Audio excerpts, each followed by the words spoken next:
this is the worst kind of record that the NHS wants to be setting, isn't it?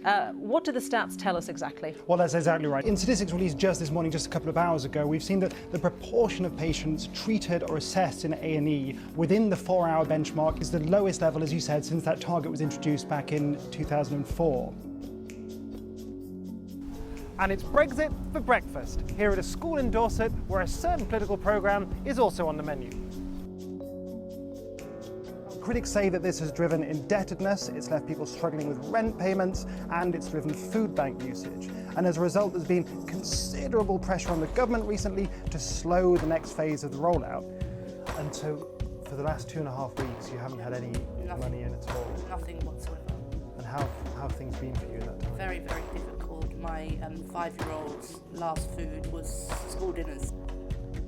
Reconstruction surgery instead of a more rigid plate that's meant for fractures. So the wrong type of plate, one that wasn't sufficiently rigid for those patients who'd experienced fractures.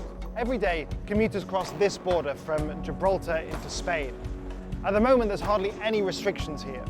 But Britain's decision to leave the EU has left people in Gibraltar nervous that crossing back and forth might suddenly become more difficult. Today you're involving yourself in this very heated discussion inside the Muslim community in the UK.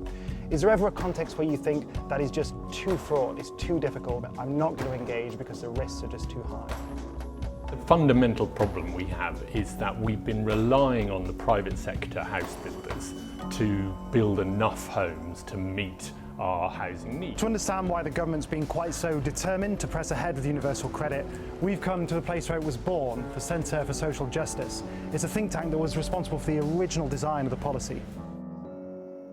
In the numbers who are without fuel or light in their houses, and doing everything possible to prevent eviction. When we talk to politicians on the right, very often when they're talking about abusive language being used online, they mention momentum.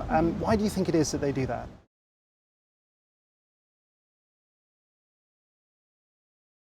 Becky lives alone near Norwich with her 6-month-old daughter Alia. Her fiancé, Alia's father, lives in Morocco. He's never seen his daughter in person. Daily calls via Skype and FaceTime are the only substitutes. He even missed Alia's birth after he was turned down for a temporary visa. There is literally what we would say a price on love. Like, you can't just be with the person you want to love. If he's English, that's fine. If he's from Europe, that's fine. If he's out of Europe, no, sorry. I'm having to basically raise her as a single mother, which isn't really our choice, because if we had it our way, then Ali would have both parents, which she's entitled to. She's got 2 parents that want to love her, and that's being taken away from her. It isn't spoken about enough, and people don't realise the rules and how harsh and hostile they are. Kate, not her real name, lives in Liverpool.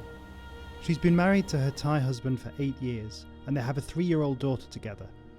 Despite working for the NHS whilst caring for her daughter, her income also falls below the minimum income requirement. Well, he's missed every milestone, so he wasn't there at her birth, like first tooth, first time she walked. There's times when you're like in a barbecue, you just see people being normal. You just want to be normal.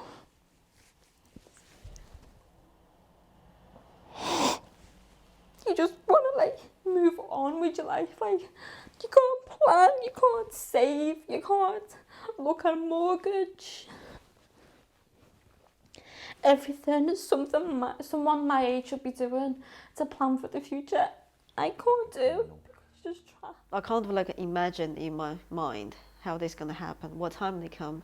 If the daytime might be easier, well, nighttime, are they going to allow me to take at least something with me, or, you know, just grab me and throw me in a car and take me away? The government's flagship benefit reform, universal credit, has been under fire due to the length of time new claimants have been forced to wait for their first payment. In theory, claimants should expect to wait around 5 to 6 weeks for their first payment. That includes a 7-day period in which new claimants are usually not entitled to any money at all, plus a 1 calendar month assessment period. But in reality, many new claimants are being forced to wait much longer. Anna was moved on to universal credit from other benefits a few weeks ago, And she says that for her, the impact was devastating. They've turned around and said, I have to wait between 6 weeks and 3 months before I get a payment. Here at Westminster, a lot of people are afraid that in the recent turbulence, the very nature of our political conversation may have changed for the worse. This was the most abusive and vindictive election campaign that most of us have ever been involved with.